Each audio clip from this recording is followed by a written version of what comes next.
We're talking with Elliot Andrew. Elliot's having a run in one of the Trass Family Motorsport Ferraris. So ultimately, do you kind of look at your lap times and think, this is the number I want to get to and this is the number that's achievable in this car? Absolutely. There are a couple of drivers that have driven this thing in the past and have kind of set the benchmark, and I look at that as that's where I want to be. But it's about consistency, and I've always been a relatively consistent driver, so today when my times are all very similar. So I don't have to be the fastest time out there, but if it's consistently quick and close to the front, then that's good.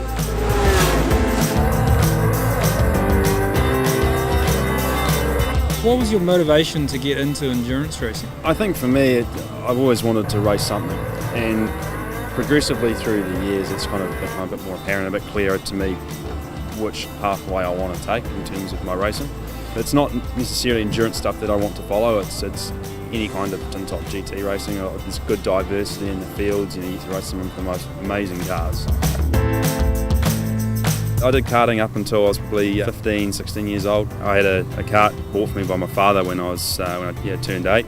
Sort of started at club level, and then we kind of progressed and started moving around the country and raced with Lascon Motorsport, and then in 2007 went over to Australia and raced there. Very good calibre of driver back then to drive with. You got guys like Mitchell Evans, Scott McLaughlin, Chaz Mostert. That was quite cool, but the races in Australia, they were my last two that I did at a competitive level, and then from there I just had a long 5-year, 6-year break from driving anything.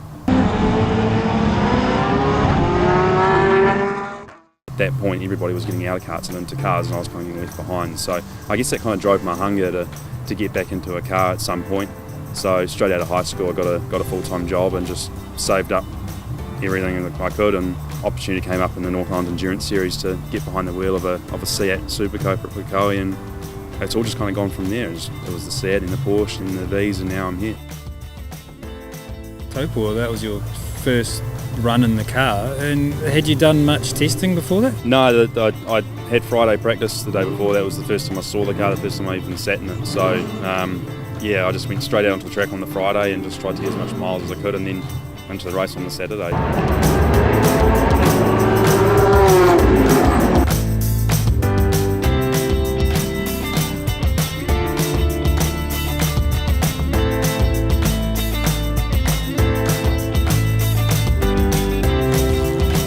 Being able to have a sponsor like the Hodge Group that look after me is the reason I'm actually here. But it depends how serious you want to treat it. Some guys just want to come here, have a bit of fun.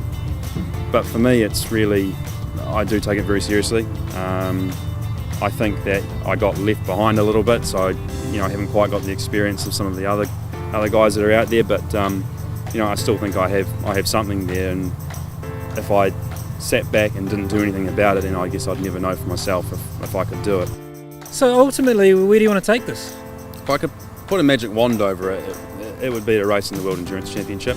That would be the ultimate, and that's what I'm focused on. That's why I've taken this route of driving with Trass Family Motorsport and the Ferrari. And I believe, with the right help and support and guidance around me, I can make that happen.